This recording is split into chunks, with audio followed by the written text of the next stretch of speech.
Hello hi everyone, good morning. আমি শিল্পী। আমার নতুন আরও একটি ভিডিওতে তোমাদের সবাইকে স্বাগত।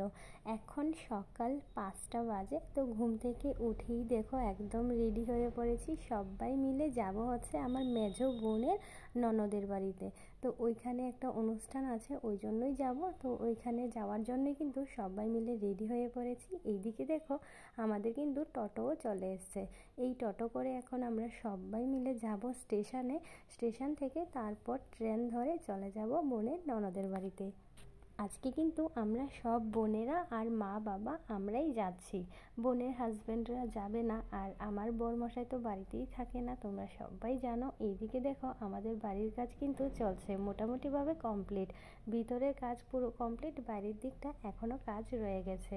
তোমরা হয়তো আমার বড় বোনকে দেখতে পাচ্ছ না, বাকি সবাইকে দেখতে পাচ্ছ। বড় বোন হচ্ছে ভিডিওটা বানিয়ে দিচ্ছিল, সেই জন্য কিন্তু বোনকে ক্যামেরাতে আনতে পারিনি। তো যাই হোক, ফাইনালি চলে এলাম আমরা স্টেশনে এসে দেখি এখনো পর্যন্ত কিন্তু টিকিট কাউন্টার খোলা হয়নি। ট্রেন আসার আধ ঘন্টা আগে মনে হয় খুলবে, সঠিক আমার জানা নেই। এইদিকে দেখো আমরা এসে কিন্তু সোজা চলে এসেছি। এই যে এখন কটা ভিডিও শ্যুট করব, শর্ট ভিডিও বানাবো, সেই জন্যে কিন্তু একটুখানি আগে এসেছি। না হলে ফটোও তোলা যায় না ঠিক করে, ভিডিও বানানো যায় না, ট্রেন আসার সময় হয়ে যায়। সেই জন্যই বাড়ি থেকে আসার সময় বুদ্ধি করে একটুখানি আগে বেরিয়েছি। কিন্তু তোমাদের সঙ্গে কথা বলতে বলতে এদিকে কিন্তু আমাদের ট্রেন চলে এসছে। এটাই ভাবছো হয়তো তোমরা, তাই না? কিন্তু না, এটা কিন্তু লোকাল ট্রেন না, সেই জন্যই কিন্তু আমরা দাঁড়িয়ে আছি এখনও। দেখো ট্রেনটা চলে গেছে, এখন আসবে আমাদের ট্রেন। তো অনেকক্ষণ আগে এসেছি যেহেতু বিরক্ত লাগছিল, অনেকক্ষণ বসেছিলাম, আর ট্রেন একটুখানি লেটও ছিল। তো এইদিকে দেখো আমরা সবাই মিলে একটুখানি ভিডিও বানাচ্ছিলাম, ফটো তুলছিলাম। কোথাও যাওয়ার আগে ভিডিও ফটো না তুললে কি হয় বলো তো? আমার মোবাইলের অপমান হবে ভিডিও যদি না বানাই, তাই না? সেই জন্যই কটা ভিডিও ফটো বানিয়ে নিয়েছি। বাচ্চারা দেখো এখন এইখানে বসে বসে কি করছে, খেলা করছিল, অনেক দুষ্টামি করছিল বকা দেওয়ার জন্য। মানে বাবা হচ্ছে বকা দিয়েছে যে এত দুষ্টামি করছো, দৌড়াদৌড়ি করছো, সেই জন্যই কিন্তু এখানে বসেছিল চুপচাপ। তুমি কোথায় যাবে বলো তো? হ্যাঁ, আমবাসা। এই যে আমরা দাঁড়িয়ে আছি, আমাদের ট্রেন আসেনি। কোথায় আসছে নি দেখো তো? আসছে আসছে না এখনো, আসবে, এখন চলে আসবে। এইবার কিন্তু সত্যি সত্যি আমাদের ট্রেন চলে এসেছিলো, আর উঠেও পড়েছি আমরা ট্রেনে। চারিদিকে এত পরিমাণে ভিড় ছিল, এই যে তোমরা দেখতে পাচ্ছ, একটা সিটও খালি ছিল না, দাঁড়িয়েও ঠিকঠাক থাকতে পারছিলাম না, কারণ ট্রেনের মধ্যে একটু একটু নড়াচড়া করে কিন্তু। আর বাচ্চা কোলে নিয়ে দাঁড়িয়ে থাকাটা কিন্তু একটুখানি মুশকিলের কাজ। আর ছেলে হচ্ছে অন্য কারোর কোলে যাবে না, আমার কোলেই থাকবে। প্রায় 1 ঘন্টার মতো এইভাবেই কোলে নিয়ে দাঁড়িয়েছিলাম, খুব কষ্ট হয়েছে আমার। তাও কিছু করার নেই, কারণ ছেলে আর কারোর কাছেই যাবে না, শুধু ও ওর মায়ের কাছেই থাকবে। তো যাই হোক, মা কিন্তু এদিকে পেয়ে গেছিলো একটা সিট। মা হচ্ছে অনেকক্ষণ টানাটানি করেছে ছেলেকে কোলে নেওয়ার জন্য, কিন্তু ও না, ওর মায়ের কোল ছাড়া কোথাও যাবে না, এইরকম ব্যাপার।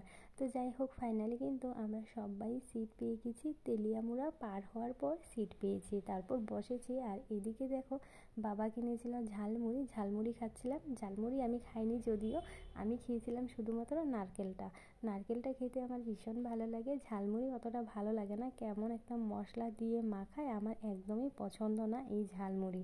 তো যার যার পছন্দ খেয়েছে, আমার তো এই যে বাদাম পছন্দ, তাই জন্য আমি নিয়েছি বাদাম আর সাথে বিট লবণ, বেশ জমিয়ে খাবো। তো ফাইনালি এখন নেমে পড়েছি ট্রেন থেকে। নেমে দেখো একটা টিফিনের দোকানে চলে এসেছি, কারণ আমরা যেহেতু অনেক সকালে বাড়ি থেকে বেরিয়েছি, তেমন কিন্তু কোনো কিছু খাওয়া দাওয়া করে বেরোনো হয়নি, কারণ এত সকালবেলা কেউই খেতে চায় না। সেই জন্য এখন দেখো পরোটা সবজি খাবো বলে সবাই দোকানে ঢুকে পড়েছি। আর একটা অনুষ্ঠান বাড়িতে যেহেতু যাচ্ছি, অনেক টাইম লাগবে, আর এই স্টেশন থেকে ওদের বাড়িতে যেতেও কিন্তু অনেকটা টাইম লাগবে। তাই বাবা বলছিল সবাই মিলে চল টিফিনটা করে যাই, আস্তে ধীরে ভালো হবে, না হলে একজনের বাড়িতে গেলেও হঠাৎ করে কিন্তু খাওয়া দাওয়ার একটা প্রবলেম হয়ে যাবে, যেহেতু একটা অনুষ্ঠান বাড়ি। নর্মাল যদি বেড়াতে যেতাম তাহলে ছিল অন্যরকম ব্যাপার, অনুষ্ঠান বাড়ি বুঝতেই পারছো, একটুখানি ব্যস্ত থাকবে সবাই। সেই জন্যই কিন্তু টিফিন খেয়ে তারপর আমরা এখন দেখো চলে এসেছি।